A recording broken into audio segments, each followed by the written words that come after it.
नमस्कार, बहुत स्वागत आप सभी का। आप देख रहे हैं हकीकत क्या है। मैं हूं सौरभ शर्मा। क्या नरेंद्र मोदी के मास्टर स्ट्रोक से अमेरिका के राष्ट्रपति डोनाल्ड ट्रंप डर गए हैं? क्या मोदी, शी जिनपिंग और पुतिन को साथ देखकर ट्रंप बैकफुट पर चले गए हैं? आज अमेरिका के राष्ट्रपति ने एक बयान दिया और कहा कि भारत अमेरिका के साथ बहुत अच्छे से रहता है। तो इसका क्या मतलब यह कि ट्रंप को अपनी गलती का एहसास हो गया। इस वक्त ट्रंप पर अमेरिका के ही लॉ मेकर्स भड़के हुए हैं। वो ट्रंप को नसीहत दे रहे हैं कि भारत पर लगाए टैरिफ को हटाओ और भारत से माफी मांगो। इस बीच आज ही चीन से एक ऐसी तस्वीर आई जिसने अमेरिका को बहुत परेशान कर दिया है। आज बीजिंग में Xi Jinping, Putin, Kim Jong Un और ईरान के राष्ट्रपति सब एक साथ नजर आए। अमेरिका के सारे दुश्मनों को एक साथ देखकर ट्रंप ने कहा कि अमेरिका के खिलाफ बड़ी साजिश हो रही है। अब ट्रंप किस साजिश की ओर इशारा कर रहे हैं? इतने डरे डरे क्यों दिख रहे हैं? नरेंद्र मोदी की एक डिप्लोमेटिक स्ट्राइक ने कैसे ट्रंप और मुनीर दोनों की नींद खराब कर दी है, आपको इस रिपोर्ट में दिखाते हैं। रूस, इंडिया और चीन, नरेंद्र मोदी ने यह वीडियो शेयर किया। इस वीडियो में एक कैप्शन है और इस कैप्शन में, इस तस्वीर में ट्रंप के लिए एक बहुत बड़ी मैसेजिंग है। तो क्या अब अमेरिका के, ट्रंप के शुरू हो गए बुरे दिन? मोदी, जिनपिंग और पुतिन, क्या ये तीन मिलकर बिगाड़ेंगे ट्रंप का सीन? एससीओ समिट के चंद घंटों बाद चीन ने दिखा दी अपनी ताकत। क्या ट्रंप की आने वाली है शामत? मोदी से दूर होकर ट्रंप ने अपने लिए चाइनीज आफत को इनवाइट कर लिया है और इसका पहला ट्रेलर बीजिंग में रिलीज कर दिया गया है। चाइनीज राष्ट्रपति शी जिनपिंग ने अपने पावर शो के जरिए अपनी मिलिट्री ताकत के दम पर सीधे वॉशिंगटन डीसी तक खतरे का अलार्म बजा दिया है। बीजिंग में आज यानी 3 सितंबर 2025 को बड़ा जुटान हुआ। यह पश्चिम की ताकत को चुनौती देने वाली शक्तियों का जुटान था,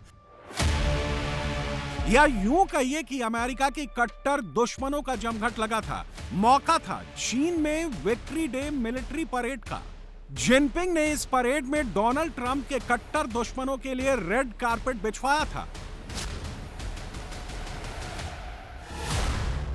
शी जिनपिंग के घर में रूस यानी पुतिन, नॉर्थ कोरिया यानी किम जोंग उन और ईरान के राष्ट्रपति मसूद पेजेश्कियान की मौजूदगी से अमेरिका में खलबली थी। ऐसा लगा जैसे बीजिंग में एंटी ट्रंप फ्रंट बना हो। और यह चाइनीज खतरा भी ऐसा वैसा नहीं है, तबाही मचाने वाला है। चीन ने आज अपने उन घातक हथियारों की नुमाइश भी की है जिसके बारे में आज तक दुनिया ने सिर्फ सुना था, मगर आज देख भी लिया। यह चीन की D5 strategic intercontinental nuclear missile है जिसके स्ट्राइक करने की रेंज इतनी ज्यादा है कि यह दुनिया के हर कोने को कवर कर सकती है, तबाह और बर्बाद कर सकती है। यह चीन का लेटेस्ट जनरेशन मॉड्यूलर MLRS यानी मल्टीपल लॉन्च रॉकेट सिस्टम है। यह दुनिया का सबसे मॉडर्न और पावरफुल रॉकेट सिस्टम है जो 500 किलोमीटर की रेंज तक बैलिस्टिक मिसाइल से हमला कर सकता है। यह चीन की एंटी सबमरीन मिसाइल्स हैं जिसे जिनपिंग ने पहली बार सार्वजनिक कर दिया है। 6 नई surface to air missile HQ-19, HQ-12, HQ-29 Beijing में आज इन सबकी प्रदर्शनी लगी। वॉशिंगटन तक मैसेजिंग दी गई। अब ये तस्वीरें देखिए, ये दुनिया का सबसे powerful laser air defence system है। LY-1 नाम का ये laser defence system Chinese navy के लिए डिजाइन किया गया है और ये हर तरह के सबसोनिक एंटी शिप मिसाइल्स को तबाह कर सकती है। आज जिनपिंग ने चाइनीज UAV का भी पावर शो दिखाया।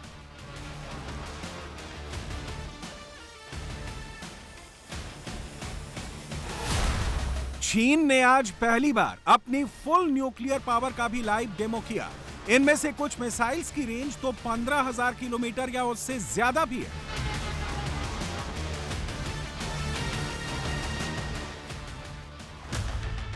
और यह भी पहली बार हुआ है जब चीन ने दुनिया के सामने पहली बार अपनी न्यूक्लियर ट्रायड यानी जल, थल, नभ से परमाणु हमला करने वाले हथियारों का शोकेस किया है। तस्वीरें आपके सामने हैं। चीन की जिंगलेई-1 हवा से हवा में मार करने वाली लॉन्ग रेंज मिसाइल है। चीन की जुलैंग 3 सबमरीन से मार करने वाली इंटरकॉन्टिनेंटल मिसाइल है। चीन की डोंगफेंग 61 और डोंगफेंग 31 जमीन से मार करने वाली इंटरकॉन्टिनेंटल बैलिस्टिक मिसाइल है। यानी चीन क्लियर इंडिकेशन दे रहा है कि वो अमेरिका से सीधे सीधे कन्फ्रंटेशन के मूड में लग रहा है।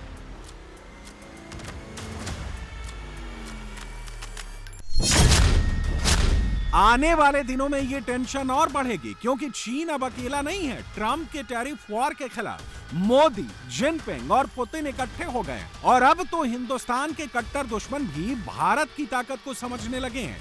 देखिए, बात की जाए ना, ट्रंप एक जज्बाती और सरफिरा सा इंसान है। पहले कभी इंडिया के साथ हो जाता है, कभी हमायत करने लग जाता है, कभी खिलाफ हो जाता है, कभी उनके खिलाफ ये बयान दे रहा होता है, इनके जहाज गिरा दिए। अभी इंडिया के पीछे ना हाथ धो के पड़ गया है कि भाई इंडिया एक बहुत बड़ी इकोनॉमी बनती जा रही है। अब खुद ही उनके पास मिन्नतें करते हुए जा रहा है कि भाई हमें साथ रखो, हमें अलग ना करो। हमने वो जो सरफिरे में आके बयान दे दिए, उनको सीरियस ना लो, माफी दे दो। मोदी का मैंने वो पता नहीं आजकल चल रही है, वो कह रहा है कि हमें इसकी पता नहीं कितनी कॉलें आई, हमने सुनी नहीं है। तो वो इंडिया एक सुपर पावर बन चुका है, उसको अब दुनिया मानती है। अमेरिका इसलिए भी उनकी मदद लेना चाह रहा है कि ये अकेले अब चाइना की मुकाबला नहीं कर सकते, यूएसए चाइना की मुकाबला नहीं कर सकते। ये चाहते हैं इंडिया को साथ मिलाएं और फिर जाके चाइना की मदद, चाइना से लड़ने के काबिल हों। लेकिन चाइना ने तो अपना पलटा बदल लिया, वो तो इंडिया के साथ घूमता फिरता हुआ दिखाई देता है। वो तो बेस्ट बडीज बन गए हैं। देखिए, वो मोदी है ना, वो बहुत समझदार लीडर है। वो उसने हर वो काम किया जिसमें उनके मुल्क को फायदा हो। वो ये नहीं देखते कि इसमें अगर हम ये करेंगे तो हमारे मुल्क को ये कर देगा। ट्रंप ने बहुत कोशिश की उनको दबाने की, टैरिफ लगाया, उन्होंने कहा लगाओ, जो लगाना है लगाते जाओ, हम कहीं और जगह पे ट्रेड कर लेंगे। इंडिया बन गई है ना सुपर पावर। आपको अभी भी लगता है इंडिया हर मुल्क को टक्कर देने।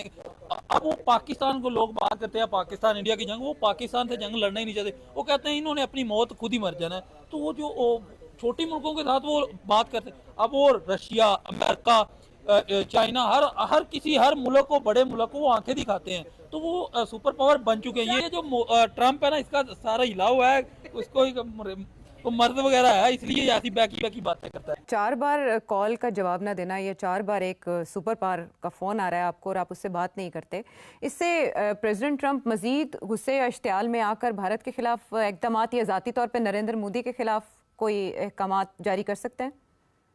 नहीं, ज़ाती तौर पे तो नहीं कर सकता कुछ, ना ही करेगा। मगर जाहिर है नाराज तो होगा ना कि मेरी बात नहीं सुन रहे, मेरी कॉल नहीं ले रहे। ये तो है, इसमें तो है, कोई शक नहीं। और नरेंद्र मोदी ने ये अपनी आवाम के लिए किया है, उनको दिखाने के लिए कि मैं तकड़ा हूँ, मैं सेल्फ रिस्पेक्टिंग। और इस त्रिशक्ति को साथ आता देख ट्रंप अभी से डरे डरे सहमे सहमे दिख रहे हैं। ट्रंप का ये डर उनके सोशल मीडिया पोस्ट में दिख रहा है।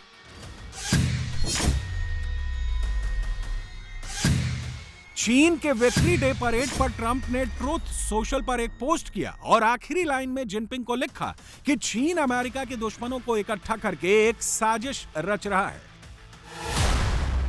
ट्रंप को अंदाजा हो गया है कि भारत से पंगा लेकर उन्होंने गलती कर दी है, इसलिए वो टैरिफ की बात तो कर रहे हैं, लेकिन लगे हाथों ये भी कह रहे हैं कि we get along with India very well, यानी हम भारत के साथ बहुत अच्छे से रहते हैं। और अब तो अमेरिका के लॉ मेकर्स भी ट्रंप पर भड़के हुए हैं। सब ट्रंप को सलाह दे रहे हैं कि वो भारत पर लगाए गए टैरिफ को जीरो करें और अपनी इस हरकत के लिए भारत से माफी मांगे। We get along with India very well. We get along with India very well. So India is a super important player in the 21st century. It's only going to get more powerful. And like I say, I can't for the life of me understand why the president of the United States, in a confrontation with China, in a war, if you think about it, with Russia, would deign to put 50% tariffs on India. So I think the number one thing that we could do of two is remove that 50% tariff and get it down to something far more reasonable. I suggest 0%. And the second thing we can do is apologize. Modi, Jinping और Putin के साथ आने का side effect Trump पर साफ साफ दिखने लगा है। इसलिए ट्रंप प्रशासन अब किसी तरह दोबारा भारत के करीब आने की फिराक में है, क्योंकि ट्रंप भी जानते हैं कि अगर उन्हें चाइनीज खतरे से निपटना है तो मोदी के साथ ही आगे बढ़ना होगा। लेकिन ट्रंप के लिए दिक्कत यह है कि उन्होंने पाकिस्तान से दोस्ती कर ली, मुनीर से सेटिंग कर ली, और अब वही मुनीर चीन पहुंचकर ट्रंप की पीठ में छुरा घोंप रहा है और अमेरिका को कानो कान खबर तक नहीं है। शहबाज शरीफ सिर्फ कहने को पाकिस्तानी पीएम के तौर पर चीन पहुंचा था, पर्दे के पीछे असली गेम तो मुनीर खेल रहा था। सवाल है कि क्या मुनीर जिनपिंग से ट्रंप की चुगली करने पहुंचा था या ट्रंप का भेदिया बनकर चीन पहुंचा था? एससीओ समिट में भी शहबाज शरीफ की स्पीच के वक्त मुनीर ठीक उसके बगल में बैठा था और हर थोड़ी देर पर शहबाज की ओर मुड़ मुड़ कर देख रहा था, मानो इशारों में कुछ कह रहा था। पाकिस्तानी अब इन तस्वीरों पर मुनीर के मजे लेने लगे। अब कुछ ऐसा हुआ है चीन में कि जिसके बारे में मुझे दोबारा ये कहना पड़ रहा है कि इससे पहले इसकी मिसाल नहीं मिलती। अब नाज़रीन किराम, एससीओ समिट हो रहा है और इसमें जनरल आसिम मुनीर साहब आर्मी चीफ फील्ड मार्शल पहले वो आर्मी चीफ बन गए। ये मुख्तलिफ इंटरनेशनल अखबार खास तौर पर द प्रिंट वगैरह ये छाप रहे हैं कि भाई आर्मी चीफ जो है वो पहले ऐसे आर्मी चीफ बन गए हैं field marshal general Asim Munir साहब जो एससीओ समिट में। अब प्रोटोकॉल क्या है? प्रोटोकॉल ये है कि इस तरह के समिट्स में हमेशा वजीर आजम जाया करते हैं। इस तरह के समिट्स में जो क्यादत है, मिलिट्री क्यादत, वो साथ नहीं जाया करती है। और इस प्रोटोकॉल को तो खास तौर पर ख्याल रखते हुए इन्होंने किया ये है कि अलग सफर किया है। लेकिन ये एक बहुत ही अनोखा वाकया है, बहुत ही अनोखा वाकया। आसिम मुनीर साहब कल जब पहुंचे तो उन्होंने सबसे पहले जाते ही जो प्राइम मिनिस्टर शहबाज शरीफ हैं उनके साथ ईरान के सदर से मुलाकात की। अब अगर इस मुलाकात को आप देखेंगे तो जो ऑफिशियल वीडियो जारी हुई है उस ऑफिशियल वीडियो में आपको जनरल आसिम मुनीर साहब वर्दी में नजर नहीं आएंगे। लेकिन अगर आप इस तस्वीर को गौर से देखेंगे तो आपको नजर आएगा कि प्राइम मिनिस्टर शहबाज शरीफ के पीछे field marshal general Asim Munir साहब सिविल ड्रेस में गए हैं। चीन के विक्ट्री डे परेड में मुनीर के अलावा शहबाज शरीफ भी मौजूद था, लेकिन यहाँ भी पाकिस्तानी पीएम की बेइज्जती हो गई। वो किसी भिखारी की तरह कोने में खड़ा होके पुतिन, जिनपिंग और किम जोंग उन को देखता रहा।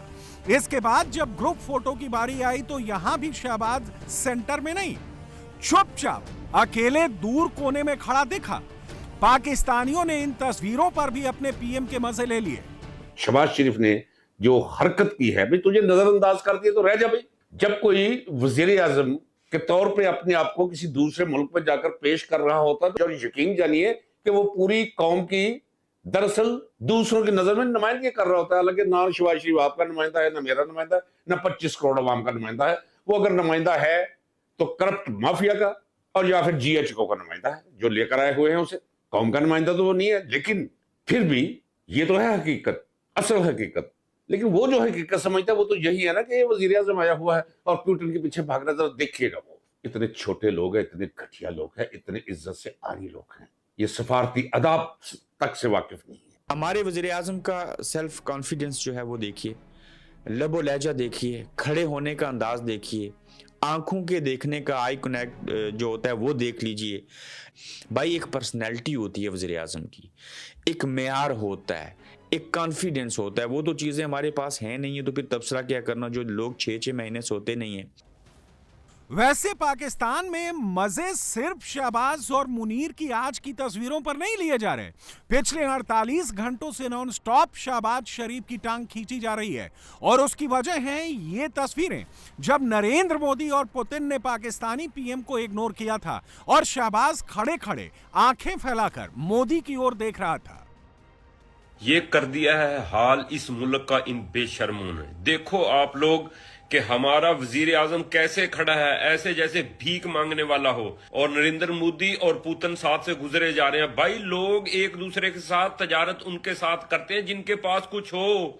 अब इस वजीर आजम के साथ कौन हाथ मिलाए? उन्हें पता है हाथ मिलाया इसने कहा जी पैसे, बाकी कोई भी इसके लिए हाथ मिलाने के लिए तैयार नहीं। उन्हें पता है कि इसने फौरी तौर पे कटोरा आगे कर देना। इस मुल्क का ये हाल कर दिया गया है ये पाकिस्तानियों की नुमाइंदगी हो रही है। देखो किस तरह खड़ा है लाइन के अंदर हाथ जोड़ के, और पास से बड़े बड़े लीडर गुजर के जा रहे हैं।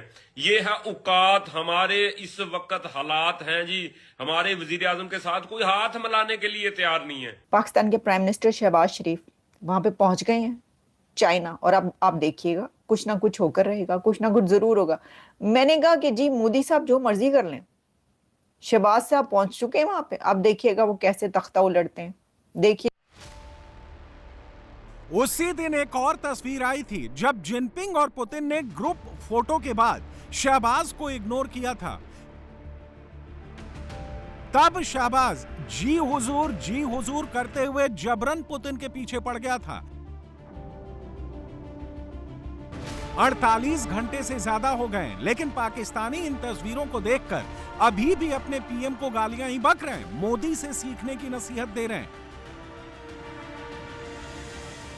कौम का आज सर शर्म से झुक चुका है कि किस तरह के लोग जो पेंट कोट अपने आप को फंसा के पेंट के अंदर अपने कल्चर की नुमाइंदगी करते हुए पहुंच जाते हैं, और वहां पे फिर असासे कमतरी के मारे हुए लोग आगे बढ़ के 5-5 कदम हैंडशेक करते हैं, जबरदस्ती हाथ मिलाते हैं, और उसके बाद जब मोदी और पुतिन गुजर रही होते हैं तो फिर उनकी हालत ऐसे टाइट हुई पड़ी होती है कि इंडियन मीडिया तो छोड़ दें, पाकिस्तान में भी जिस बंदे के पास वो फोटो या वीडियो पहुंच रही है वो कह रहा है कि कैसे लोग पाकिस्तान की नुमाइंदगी कर। उन्होंने ऐसे इग्नोर किया जैसे 8 फरवरी को लोगों ने शहबाज शरीफ को इग्नोर किया था, लेकिन शहबाज शरीफ ऐसे, अब यहां खड़ा होकर मैं दिखा नहीं सकता, ऐसे हाथ बांध के पीछे खड़े थे। इसका मजाक उड़ाया जा रहा है। जरीदों में लिखा जा रहा है कि शहबाज शरीफ को फलाने भी लिफ्ट नहीं कराई, फलाने भी लिफ्ट नहीं कराई। शहबाज शरीफ साइड पे खड़ा था, इररेलेवेंट खड़ा हुआ था बिल्कुल। ज्यादा से ज्यादा अगर किसी से इसकी बात हुई तो कोई लुकाशेंको से हो गई, फलां से हो गई, जो भी डिक्टेटर्स हैं अपने अपने ममालिक में इसी की तरह मार्शल एडमिनिस्ट्रेटर्स हैं, उनके साथ इसके बड़े अच्छे ताल्लुकात हैं, लेकिन उसके अलावा किसी ने इसको घास भी नहीं डाली। तो ये बंदा पाकिस्तान के लिए शर्मिंदगी का बायस है जहां भी जाता है।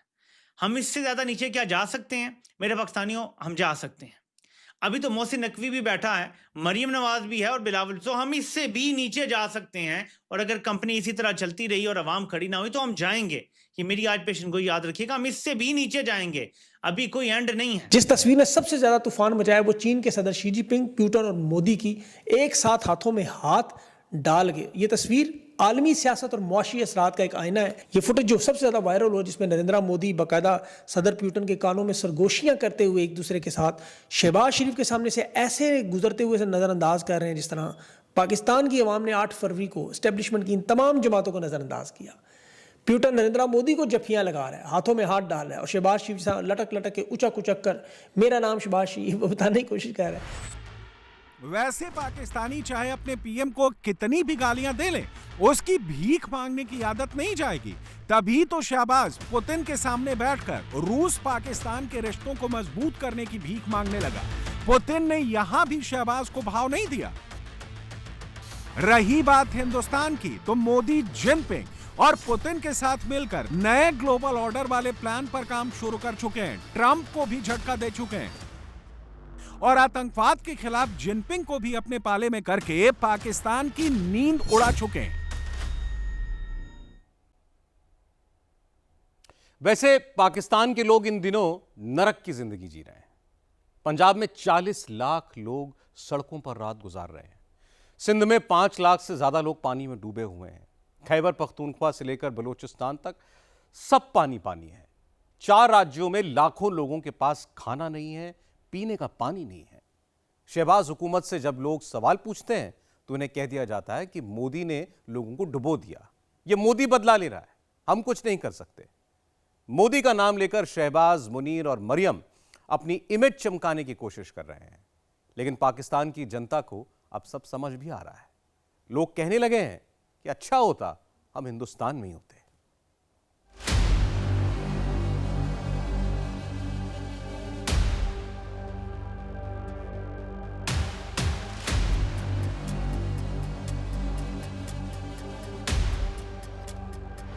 दरियाए चनाब का सैलाबी रेला मुल्तान डिवीजन से गुजर रहा है। मुल्तान शहर के बचाव के लिए कायम अकबर फ्लड बंद पर पानी की सतह में 3 से 4 फुट इजाफा, घरों को नुकसानात, सैलाब मुतासरीन परेशान।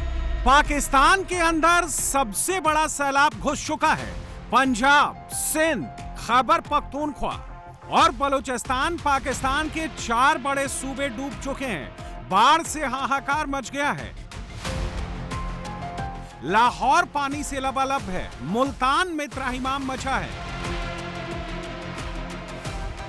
इस्लामाबाद डूब चुका है। पेशावर की गलियों में पानी भर गया है। जैसे जैसे पानी बढ़ रहा है, पाकिस्तान की सांस उखड़ती जा रही है। चिनाब, झेलम, रावी, सतलुज, हर नदी ओवरफ्लो है। फुल स्पीड से बह रही नदियां खतरे के निशान को पार कर चुकी हैं। बांध भर चुके हैं। गांव शहर सब पानी पानी हो चुके हैं। बाखरा डैम है जो इस वक्त इंडिया का डैम हमारे साथ बिल्कुल सतलुज के साथ एसोसिएटेड है, वो इस वक्त 95% फुल है। तो जाहिर है कि वहाँ से अगर वो पानी रिलीज करेंगे तो उसको पंजाब में आना पड़ेगा। पोंग डैम जो है वो 81.19% फुल है। थेन डैम जो है वो 92% फुल है। तो ये यकीनन एक कंसर्न का बायस है। पंजाब प्रांत में गांव के गांव उजड़ चुके हैं। सिंध में तबाही का चैप्टर शुरू हो गया है। बलूचिस्तान आधा डूब चुका है। हर सूबे में नदियां सैलाब बनकर बस्तियों में घुस रही हैं। छोटे छोटे बांधों को बारूद से उड़ाने की नौबत आ गई है।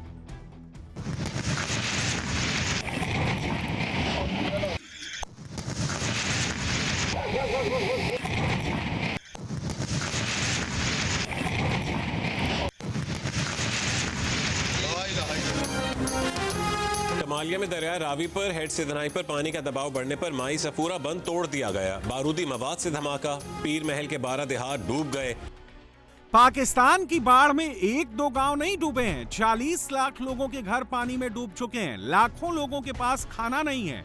सिर छिपाने के लिए छत नहीं है। हाहाकार मचा हुआ है। जहां तक नजर जाए वहां पानी ही पानी नजर आ रहा है। ना कि राशन है, ना कि चारा है, कुछ है क्या नहीं। इधर ना कोई खाने की चीज मिलती है, ना कोई पीने की मिलती है। हमारे बच्चे भी भूखे मारे, हमारा माल ढांडा भी भूखे मार रहे हैं। घर डूब चुके हैं। बस्ती डूब चुकी है। फसल पानी में बह गई है और पाकिस्तान की सरकार कुछ नहीं कर पा रही। लोग शहबाज को गालियां दे रहे हैं, मुनीर को कोस रहे हैं और इन्हीं गालियों से बचने के लिए शहबाज की हुकूमत ने फिर इंडिया इंडिया वाला टेप ऑन कर दिया है। तीनों जगहों पर, तीनों दरियाओं पर एक ही वक्त में इंडिया के तीनों हिस्सों से जो है वो पानी का आना। पाकिस्तान में अजीब अजीब दलील चल रही है। कोई कह रहा है कि इंडिया ने इन्फॉर्म नहीं किया। कोई कह रहा है कि मोदी जानबूझकर डुबो रहे हैं। कोई कह रहा है इंडिया ने इन्फॉर्म तो किया लेकिन प्रॉपर चैनल से नहीं किया। सतलुज के अंदर एक्स्ट्रा ऑर्डिनरी हालात बन गए हैं। जितना ज्यादा पानी भारत छोड़े जा रहा है और मजीद बारिश हो रही है, मजीद फ्लडिंग करेगा, मजीद वो फ्लडिंग करेगा। और इसके बकायदा से अब शवाहिद ऐसे मिल रहे हैं कि वाकईतन वो पाकिस्तान के ऊपर एक आबी हमला है जो कि भारत ने जारी रखा हुआ है। Chenab, Ravi and Sutlej surge to exceptionally high levels. यानी तीनों जो दरिया हैं पंजाब के, वो एक्सेप्शनली हाई लेवल के ऊपर बह रहे। और वो ये कहेंगे अब जो बकायदा से थ्रेट हुई है वो साउदर्न पार्ट ऑफ पंजाब के साउदर्न पार्ट में भी थ्रेट महसूस की जा रही है। Provincial disaster management authority warns of the urban flooding threat to Lahore, Gujranwala and Gujrat and heavy rains. 2.4 million लोग ये रिपोर्ट हो रहे मुतासिर हो गए। भारत की जानिब से दरियाए सतलुज में एक बार फिर इंडस वाटर कमिश्नर चैनल की बजाय पानी छोड़ने से मुतल्लिक इतला सफारती चैनल से पाकिस्तान को दी गई है। पाकिस्तान में बाढ़ ने सबसे ज्यादा तबाही पंजाब में मचाई है। 11 जिलों के 2500 से ज्यादा गांव पूरी तरह से पानी में डूब चुके हैं। किसी गांव में 8 फीट पानी है तो कहीं 10 फीट। पंजाब की मुख्यमंत्री मरियम नवाज हैं, इसलिए शहबाज की हुकूमत ने मरियम की इमेज बचाने के लिए पूरी ताकत झोंक दी है। मरियम नवाज खुद लोगों के बीच जा रही हैं, बाढ़ पीड़ितों से मिल रही हैं।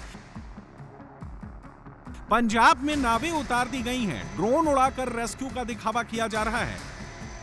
मरियम नवाज की रील्स में बड़े बड़े कैंप दिखाए जा रहे हैं, लेकिन पाकिस्तान की जनता सब सच जानती है। झंग वो जिला है जिसके अंदर सैलाब ने तबाही मचाई है और झंग में हुकूमत ये कह रही है, मरियम नवाज ये कह रही है कि हम हजारों लोगों को रिलीफ दे रहे हैं। रिलीफ क्या है? मैं इस वक्त झंग के सबसे मरकजी जो खैमा बस्ती है वहाँ पर मौजूद हूँ। ये स्पोर्ट्स कम्प्लेक्स 18,000 वो इलाका है जो बिल्कुल आपके त्रिमू हट के करीब पड़ता है। अब इस बस्ती में कितने लोग हैं, क्या हकीकत है, चले आपको दिखाता हूँ।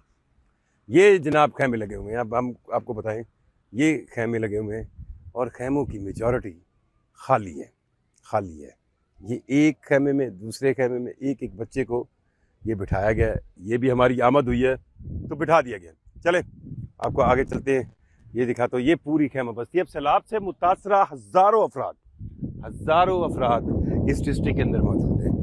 आपकी हुकूमत के अपने फिगर हैं कि सिर्फ झंग के अंदर 250 देहात डूबे। अगर एक देहात के अंदर 1000 लोग भी रहते हों तो 25,000 लोग बनते हैं ना। तो 25,000 लोग कहाँ गए? पानी तो 8-8, 10-10 फुट खड़ा है, फिर वो कहाँ गए हैं? अरे भाई, वो अपनी मदद आपके तहत रह रहे हैं। ये है बस्ती सारी। और ये देख लें, ये आपको खाली खैमे ये खाली मिलेंगे। क्योंकि कल मोहतरमा मरियम नवाज साहिबा जब यहाँ पर आई थी वज़ीर आला, उनके दिखावे के लिए पूरे झंग डिस्ट्रिक्ट के अंदर इतनी एक ब्रांडिंग की गई, इतनी एक चीज़ें लगाई गई, इतने एक खैमे दिखाए गए। मरियम नवाज साहिबा, मैं आपको ये बताऊं कि ये जो अफसरशाही है ना, इन्होंने ही आपसे आने वाले पहले हुक्मरानों को मिसगाइड किया और अब आपको भी कहते हैं। सच ये है कि पाकिस्तान में बाढ़ से निपटने के लिए कुछ नहीं हो रहा है। पंजाब में तो सिर्फ मरियम नवाज की ब्रांडिंग हो रही है, उनके वीडियोस घुमाए जा रहे हैं। बाढ़ में फंसे लोगों के पास खाना नहीं है, पीने को पानी नहीं है, पहनने को कपड़े नहीं है। और मरियम नवाज ने एक नया ऑर्डर भी जारी कर दिया है। कह दिया है कि निजी संस्थाओं से आया हुआ खाना लोगों को नहीं दिया जाएगा। लोग बता रहे हैं कि इस खाने पर मरियम नवाज का फोटो नहीं है, इसलिए इसे बैन कर दिया गया है। लोग मरियम नवाज को पहले एग्जाम में फेल कहने लगे हैं। मरियम साहबा नाज़रीन प्रैक्टिकली फेल हो गई हैं। ये पहला उनकी जिंदगी का पॉलिटिकल करियर का इम्तिहान था। लेकिन अफसोसनाक ये चीज ये है कि मरियम साहबा इस डिजास्टर के अंदर, इस तबाही के अंदर मुकम्मल तौर पर नाकाम नजर आई। वीडियोस जो आ रही हैं उनमें मरियम साहबा जब जाती हैं, कैंप लगाए जाते हैं, फिर कैंप उखाड़ दिया जाता है। फिर आज ये रिपोर्ट हो रहा है कि बाकायदा से मरियम साहबा जब आई, कैंप्स के अंदर खाना रखा गया, राशन रखा गया और वो दुकानों से उठाया गया था और वापस जाकर वहां पर रख दिया गया। रोज हम समझते हैं इससे नीचे नहीं गिर सकते, लेकिन ये रोज उससे नीचे गिर के हमें दिखाते हैं। अब हुकूमत ने बाकायदा नोटिफिकेशन जारी कर दिया है कि कोई प्राइवेट आदमी, कोई प्राइवेट पर्सनैलिटी, शख्सियत, लोग, ग्रुप, मोहल्ला, कोई लोग भी मिलके मुतासरीन को खाना नहीं दे सकते। वजह यह बताई गई है कि क्वालिटी चेक नहीं है, जबकि अक्सर का मानना यह है कि क्योंकि इस पर मरियम नवाज की तस्वीर नहीं है लिहाजा खाना नहीं। अब मैं लानत भेजूं या क्या करूं ऐसी सोच पे। आप मुझे ये बताइए, पूरी दुनिया में जब जंग हो या सैलाब हो तो वहां कौन क्वालिटी चेक करता? 2 सितंबर को भारत ने बांधों से अतिरिक्त पानी छोड़ने का अलर्ट पाकिस्तान को दिया। 3 सितंबर को फिर भारत ने बांधों से अतिरिक्त पानी छोड़ने का अलर्ट भेज दिया। भारत जैसे ही अलर्ट भेजता है, पाकिस्तान की सांस फूलने लगती है, दम उखड़ने लगता है। मीडिया तबाही के लिए भारत की बारिश पर ठीकरा फोड़ने लगती है। मौसम विभाग बताने लग जाता है कि कहां-कहां तबाही मचने वाली है। सिंधु वाटर ट्रीटी सस्पेंड हो चुकी है। इस ट्रीटी के तहत ही भारत पाकिस्तान को फ्लड अलर्ट देता था। भारत चाहे तो पाकिस्तान को एक भी अलर्ट ना दे, एक साथ पानी छोड़कर पाकिस्तान को तैरता पाकिस्तान बना दे, लेकिन फिर भी भारत लगातार अलर्ट दे रहा है, पाकिस्तान को डूबने से बचा रहा है। पाकिस्तान में कुछ पत्रकार अभी से कह रहे हैं कि पाकिस्तान तो डूब गया है, किसी तरह सिंध को बचा लो। इस दफ़ा ये कहना ज़रूरी होगा कि जो इंडिया का एटीट्यूड था वो बहुत अच्छा और पॉजिटिव था, क्योंकि 2 दफ़ा उन्होंने जब पानी छोड़ा, जब उनकी तरफ के जब पानी के लेवल्स उबूर हो गए और पानी बहुत ज़्यादा था, क्योंकि उनकी तरफ भी उतनी बारिशें हुई हैं, तो उनकी तरफ से जब पानी पाकिस्तान की तरफ पानी छोड़ा गया तो उन्होंने बर वक्त पाकिस्तान को ये इत्तला दी और ये एक बहुत वेलकमिंग जेस्चर है। कहते हैं कि जब जंग वगैरह हुई है, पाकिस्तान पाक भारत जब ये जंग हुई है, उसके बाद से ये पहला एक तरह का ऑफिशियल राब्ता है जो कि इंडिया की तरफ से पाकिस्तान के लिए किया गया है और पाकिस्तान को बताया गया है। जब ये तबाहकारियां इस वक्त पंजाब में जारी हैं, सिंध में अभी सैलाबी रैली ने वहां से गुजरना है। सिंध के पास यानी कि ये कि अभी काफी टाइम है कि वो इसमें अपनी जो भी उन्होंने अपनी मदद करनी है, लोगों को वहां से इवैक्यूएट करना है, उन इलाकों को खाली करवाना है, घरों को खाली करवाना है, वो इस वक्त वो बर वक्त तौर पर कर सकते हैं। और अगर उन्होंने कर लिया तो उनकी तरफ यकीनन नुकसान कम होगा। ये चीज क्या सिंध हुकूमत इंतजामिया कर लेगी, ये तभी पता चलेगा जब सैलाबी रैला वहां से गुजरेगा। जाहिर है अभी तक इत्तलात हैं और बहैसियत मीडिया हमारा काम यह है कि हम उनको बार बार बताएं कि आपके पास वक्त है, अभी सैलाबी रैला वहां से गुजरना है और आप जितने ये दिन हैं आप इसको अपनी तैयारियों में वक्फ करें। पाकिस्तान का इस्लामाबाद, मुल्तान, लाहौर पेशावर, रावलपिंडी जैसे शहरों में बाढ़ का पानी घुस चुका है।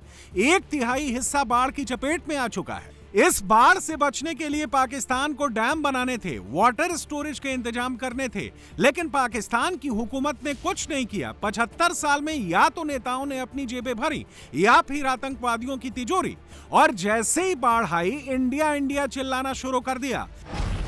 पाकिस्तान के अंदर फ्लड की सूरत हाल है, सिंध हो या केपीके हो या फिर पंजाब हो, इस वक्त जी दरियाओं की हालत इस तरह बताई जा रही है कि किसी भी वक्त जो है खतरनाक किस्म के सैलाबी सूरत हाल से हमें निपटना पड़ेगा। इस वक्त दरियाए चेनाब की वीडियो आपके साथ शेयर करें। इंडिया ने दरियाए चेनाब में बहुत बड़ा सैलाबी रेला छोड़ दिया। अगर मैं कहूँ कि इंडिया का वाटर बॉम्ब स्ट्राइक है और पाकिस्तान जो कहना गलत नहीं होगा। एक तो मानसून और ऊपर से बारिश और इंडिया की जानिब से छोड़ा जाने वाला यह खतरनाक पानी पाकिस्तान के अंदर बहुत ज्यादा जो है डेंजरस किस्म की सिचुएशन सामने आ रही है। इंडिया बोलता है कि मैं पाकिस्तान को पानी नहीं दूंगा, और अगर पाकिस्तान को पानी नहीं देता तो अब इतना ज्यादा पानी दे दिया कि पाकिस्तान के दरियाओं में जी सैलाब की सूरत हाल है। इस वक्त जी हाई अलर्ट पाकिस्तान के अंदर जारी है।